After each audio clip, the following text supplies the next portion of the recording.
secara bertahap, lakukan dengan konsisten, karena saya selalu berkata persistent will beat resistant. Jadi kalau Mbak konsisten, tembok-tembok yang seperti apa kuatnya pun nanti suatu hari akan runtuh, tapi lakukan dengan konsisten, pasti terjadi perubahan. Jadi di sini ya mindsetnya ya, dari sulit katakan cari yang paling mudah. Ketika yang mudah sudah dilakukan, tambah lagi kesulitannya, nanti tanpa sadar di ujung tahun kita sudah sampai kepada target yang kita butuhkan. Iya, apakah sudah cukup menjawab, Mbak? Oke, semangat. Waduh, Pak Nino nih berat nih. Setiap ketemu Pak Nino, pertanyaannya adalah, sebenarnya Pak Nino itu sudah tahu jawabannya, ya kan? Tapi dia selalu ngetes. Oke, Pak Nino, keterikatan emosional, komitmen, dan antusiasme, gitu ya.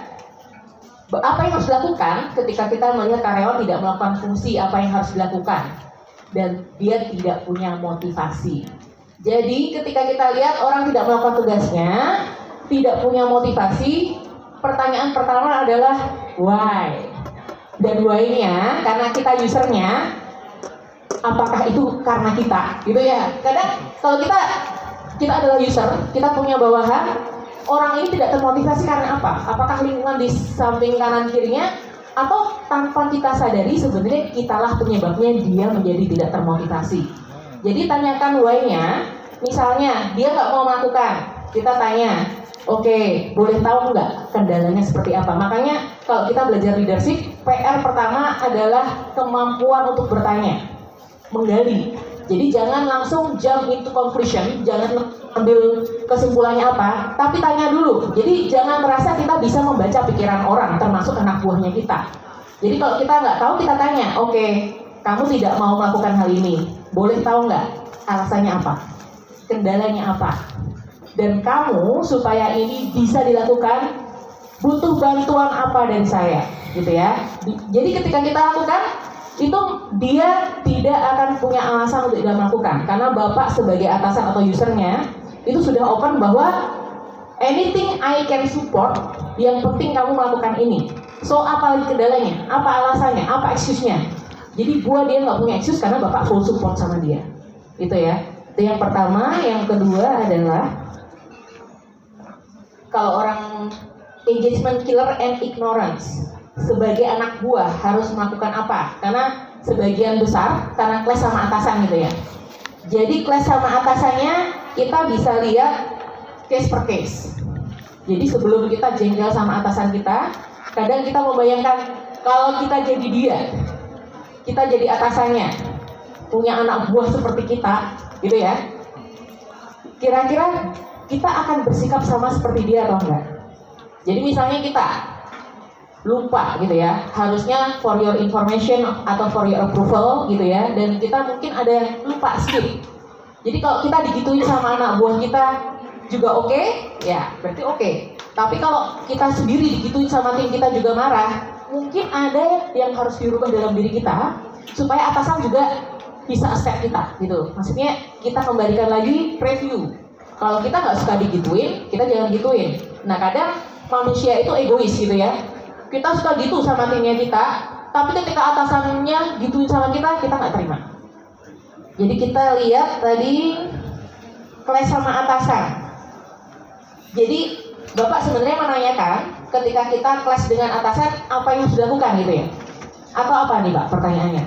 Kan tadi engagement killer dan ignorance itu rata-rata terjadi di perusahaan. Dan jadi ketika kita clash dengan atasan karena ada dua itu, ada bertemu dengan engagement killer dan kemudian ketemu dengan orang-orang ignorance, akhirnya kita memilih untuk keluar. Nah, pertanyaan dari Bapak ada Pak?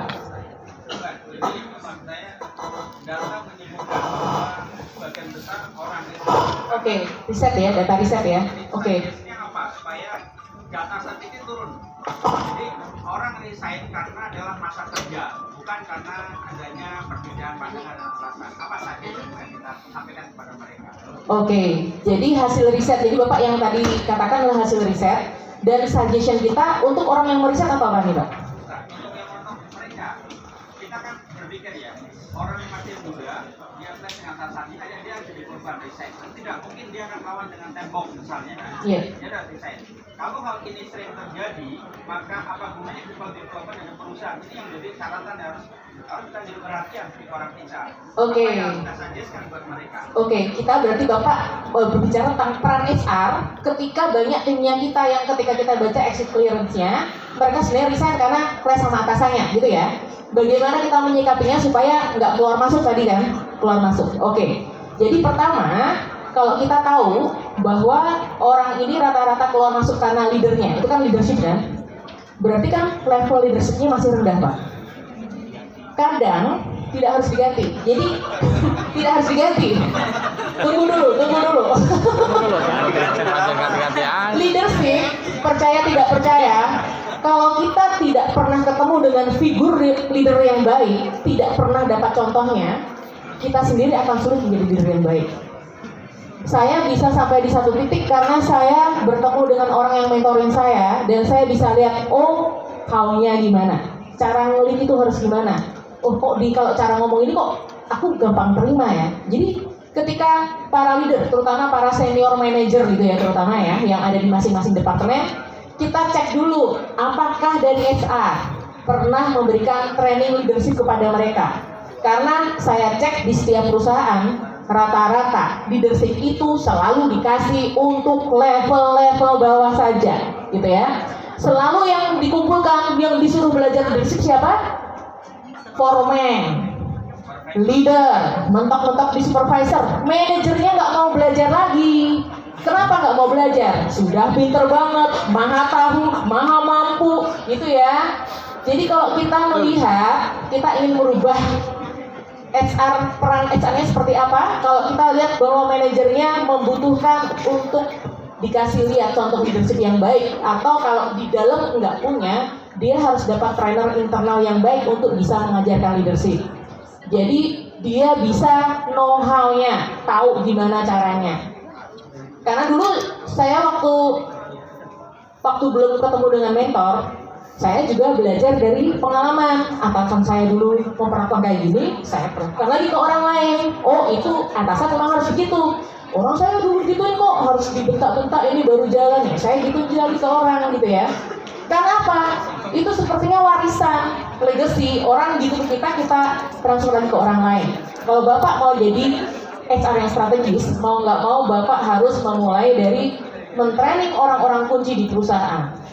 Jadi jangan cuma layer bawahnya, tapi layer-layer yang merupakan decision maker, orang-orang yang, terima kasih Pak Budi, ya, thank you Pak.